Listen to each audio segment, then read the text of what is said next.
Hi, third grade. Welcome to lesson 6 of our informative writing unit.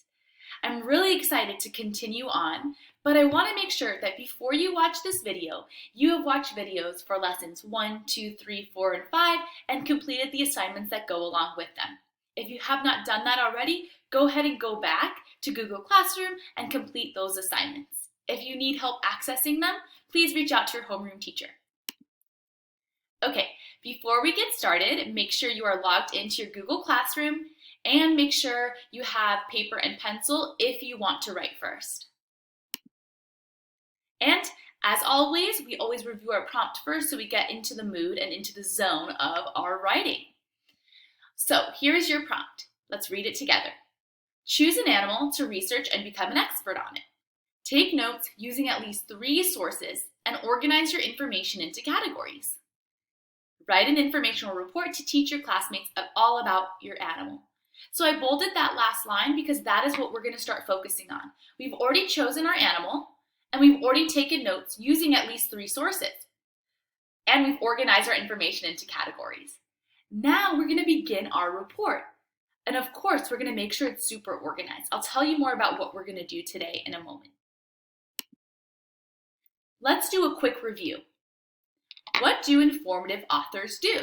Press pause on the screen and come up with your own answer. Informative authors teach their readers about a topic, and the genre is nonfiction. You have already become experts about your topic. It's now time for you to organize your work in a way that will teach your readers all about your animal. Here is today's focus. We are going to start our table of contents. Today, we're going to create a useful author's text feature called a table of contents. A table of contents lists the major parts of an essay or book along with their page numbers. It outlines the main ideas or categories of information in an organized way. So I put an example here of a table of contents that's in a nonfiction text. As you can see, here there are the categories or the main ideas. We have 4 for our topic, but here I noticed they have more than 4. And then on the side here, it says the page numbers that topic starts on. So here it says on the top, Deadly Surprises, page 4. So I know if I want to learn about what those deadly surprises are, I would go to page 4 and I could learn all about that category. That topic. So I also notice that when I'm reading through these, that they are not giving away exactly what they're going to talk about. These are very creative ways that the author labeled the categories. They didn't just say appearance or habitat. They made it creative and said it in a fun way. And it made me really engaged and excited to read. So in this table of contents, some things I really noticed that stuck out is that it has clear headings that hint at what the main idea or the category of information will be, but it doesn't completely give it away. It also includes page numbers so the readers know where to find the information and stay organized. And last, it has a clear order that makes sense to the reader and helps them understand the information better. So when we are coming up with our table of contents, we want to think about the order in which we want to organize our categories. We get to choose based on what makes the most sense and can be extra clear for our reader. All right, so scholars, if you are writing on paper, please set up your page like this. If you are typing, let's go on and go to Google Classroom. All right, so in your Google Classroom, under the classwork tab, you will have Tuesday's assignment, which has the video lesson. I'll upload the video lesson after we're done, and it has the slideshow here. And this is the table of contents that you will be working on. This will be your new document. So you'll actually click on that when you're ready to begin. And then I will include my example here so you can kind of get an idea of what it would look like. Let's go to yours first. So here's yours. It's set up like this. Now, as you can see, it has introduction, because introduction always goes first, and conclusion, which always goes at the end. Now, you will get to choose your title of your category, the way that you're going to label it for your readers. And that will go just in here. I have had some scholars in the past ask if they can organize their page in a different way. I'd like you to keep this format, but if you'd like to change the font to a font that is still clear and readable, you're able to do that. But please keep the page numbers the same, as that is how they will be in your report. So let's go to my graphic organizer over here, or my table of contents over here. This is what I will use as an example. I'm also going to go over to my research organizer, because first I want to look over here and look through it and see what information I want to go first in my report. So I'm going to glance over this, and I've already looked through this, so I've already decided on my own. I took a little bit of time to decide what I want to go first. Now, in this report, it kind of makes sense to go with appearance first and talk about the appearance first, because I think when a reader's reading about a topic, or specifically this animal, they want to know what it looks like first. So I'm going to put my appearance first. But remember, I'm not going to just type out appearance here, because that's too boring. I want to keep my reader engaged and excited. So think for a moment, what is a creative way that I could label this category here? Press pause until you come up with something.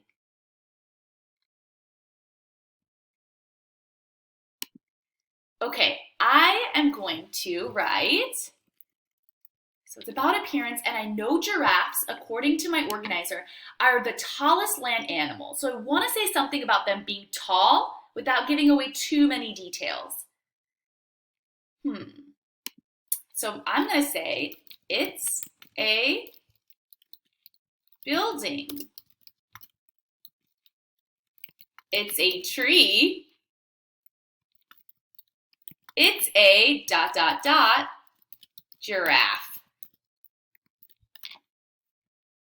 And then as you notice, I'm going to have to reformat this. So I'm just going to go like this, and I'm going to make sure that it's underlined. So I'm going to go and select it and click underline.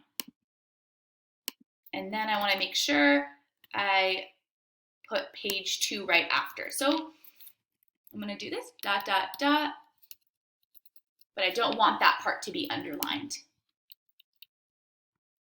And then I'll write page 2. So I love that, because it's a way of being creative and hooking my reader and getting them engaged and being like, what am I going to learn about over there? They kind of have an idea that it's about height, because I said, it's a building, it's a tree, and then I said, it's a giraffe. So that's where I'll talk about my appearance. All right, so now I kind of want to move into my next category. What category do you think I should talk about next?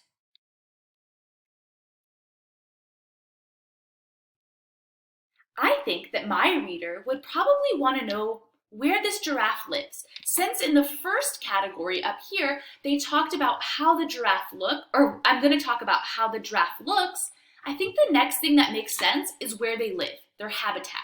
But I don't want to just write here, habitat, because that is boring. I wouldn't want to read that book.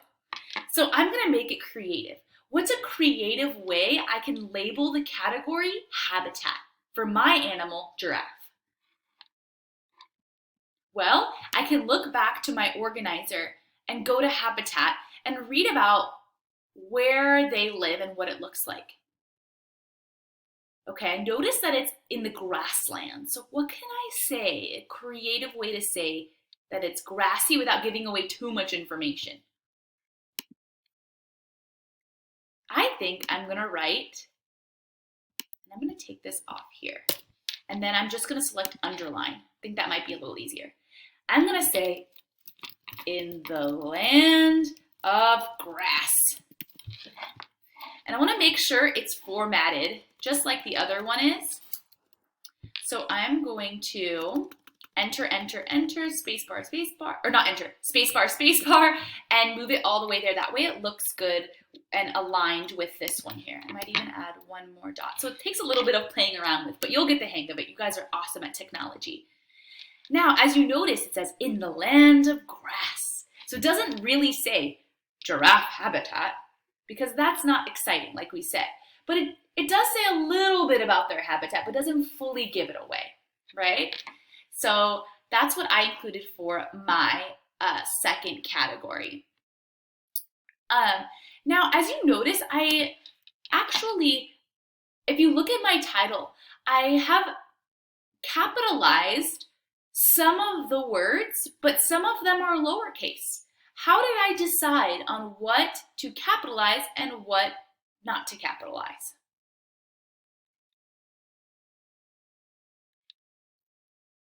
Yeah, so I have actually capitalized all those bigger words. So for example, building has a capital B, but A is not capitalized, right?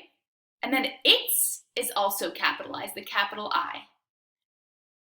And tree is also capitalized there.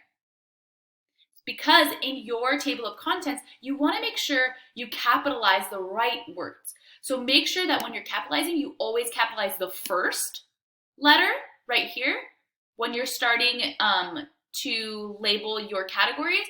And then also, you'll notice that I capitalized words like land or grass, but I didn't capitalize the or a. So make sure to keep that in mind when you're labeling your categories. All right, scholars, and here is your final checklist for today. Today, make sure you watch this video, which you've already done, so check for you, and create the table of contents on Google Classroom, and then click Submit.